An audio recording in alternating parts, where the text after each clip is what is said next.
Hemingway is known to have been blessed with an extraordinary trait of art of characterization. There are a few characters in his fiction who stick in the memory as particular human beings or even significant types. The character of Pablo is a great individual among them.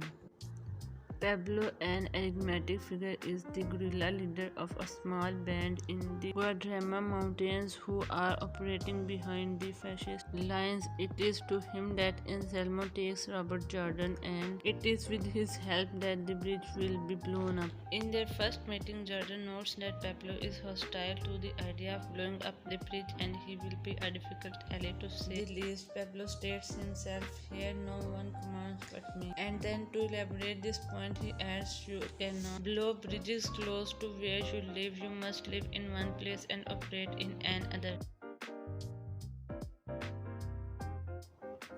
When the reader first encounters Pablo, he finds the man to be sullen and uncooperative, wanting neither himself nor his men to have any part in Jordan's assignment. In a showdown with Pilar, his mother, Pablo is forced to abdicate his leadership of the band, and the men decide that they will help Jordan. Pablo's moroseness persists until on the night before the bridge is to be blown, he runs away. He returns, however, in time to aid in the attack on the bridge.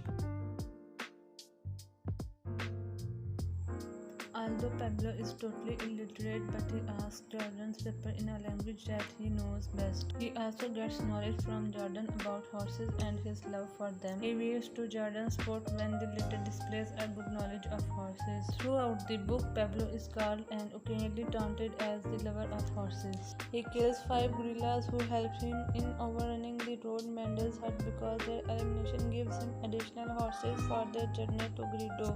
When in trouble, he considers a horse a better confidant than man. Thou lovely white-faced big beauty, thou art no woman nor a fool, though thee, my big little pony.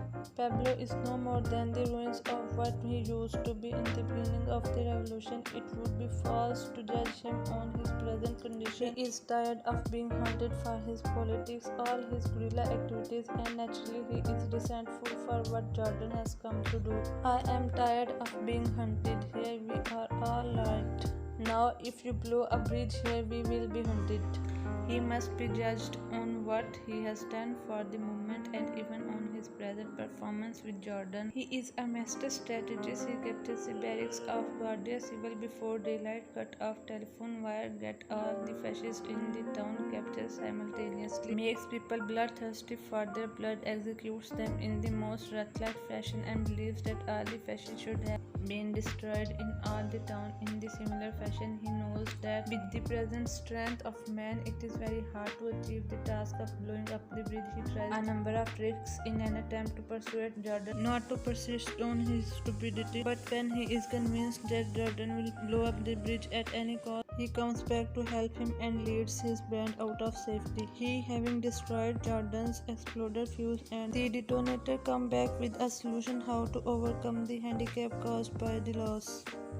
He has become a victim of the prevailing despair and has consequently taken to drinking heavily. He is not afraid to die, but he is not going to make a sacrifice for himself. The gypsy remarks philosophically that Pablo has been ruined by a killing of which he is responsible. According to Anselmo, he has become a bourgeois. As he wants to live in comfort, it has been frequently asked why he deserted. Simple answer that he was a coward is not convincing, for if he were a coward, he would not come back after Sardo along with his band has been destroyed by the fascist plane. He thinks that Jordan might give up his stupid idea, for he does not have a sufficient number of men to carry out his orders. At night he steals the vital equipment because without the equipment the task is impossible. Having deserted, he finds that he is lonely, and without supporting the group decision there would be no possibility of his rejoining the band of which he is virtually the leader. He completes the job undertaken by him as successfully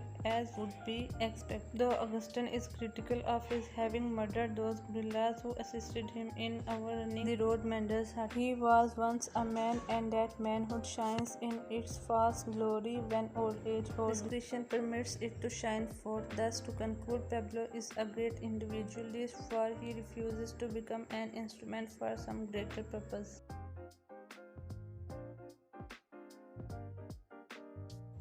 He is the only one to clash with Jordan, for he cannot let himself be manipulated. He feels jealous of Jordan's marriage relationship. He does not shallow his flattery, nor does he fall to his crusading zeal. He is not a villain who is a joy kill. In short, he is the man of earth as Pilar is the woman of this earth, and they are well matched.